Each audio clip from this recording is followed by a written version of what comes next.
Boris Becker, Stefan Edberg, Pete Sampras, Jimmy Connors, Arthur Ashe. What do these tennis legends all have in common? They won every Grand Slam trophy except the French Open.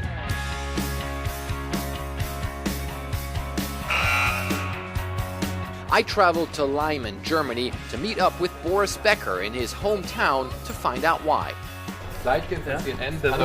We met at the club where he hit his first tennis ball.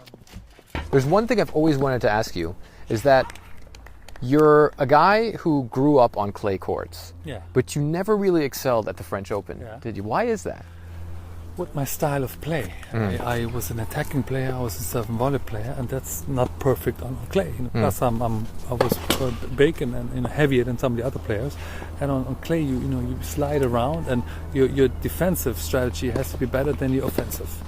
So on clay, you play more defensive. But it's weird. And yet you grew up here, so you must have been quite comfortable, though, on clay courts. I would still beat you on clay. Well, I mean, you would beat me probably in your sleep if they woke you up at 3 in the morning. But comparing to my success on the other Grand Slams, French was always my purest.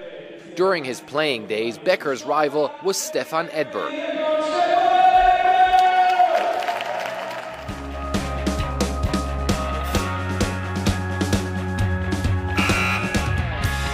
The Swede came very close to winning the French Open, but was upset by 17-year-old wonder kid Michael Chang. I think we all tried to win the French Open, and we all tried to prepare the best way we could. And obviously, I had a great chance in '89 where I was playing a young kid, Michael, in the final. There was a match that I should have won. I was in the lead and had him, but somehow he got out of the grip and he won in 5 sets. But at the time, I thought I played a great tournament, and I thought I would get another chance to win it, but I never really got another chance after that. Edberg can still play and entertain a crowd like he did here in Stuttgart. His serve and volley tennis is still popular, but it doesn't always translate well to the clay court. I think playing serve and volley for 2 weeks, that was the tough part of it, to play really well for 2 weeks on the clay, and that's what you need at the French Open.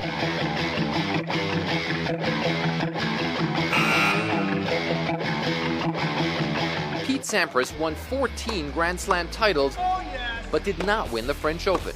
His serve and volley skills that kept the American at #1 for 6 years got lost in translation at Roland Garros. He never reached a final. I feel like I could do better. I look back at my time. Maybe tried a bigger racket at the French, help out a little bit. I could have worked a little harder. I mean, I worked hard, but you always look back at your career and you feel like I should have done this or done that. I mean, I have no regret. No visit to Leimen is complete without a visit to Boris Becker's mother's home. Thank you very much. Guten Tag, sehr freut. Gleichchen. A glass cabinet sits in the middle of the living room, These are all the windows. overflowing with hardware from Becker's boom boom playing days. US Open, I had one final and I won. I mean, I can't complain. Australian Open, I had 2 finals, I won both. The World Championships, I was in 7 finals, I won 4. It's okay. French Open, never final. 3 times semi-finalist, but as I said, in the Wielander, Agassi, were better. It wasn't unlucky or so. I think they were better. 3 all-time greats, 26 slams between them, but 1 trophy missing.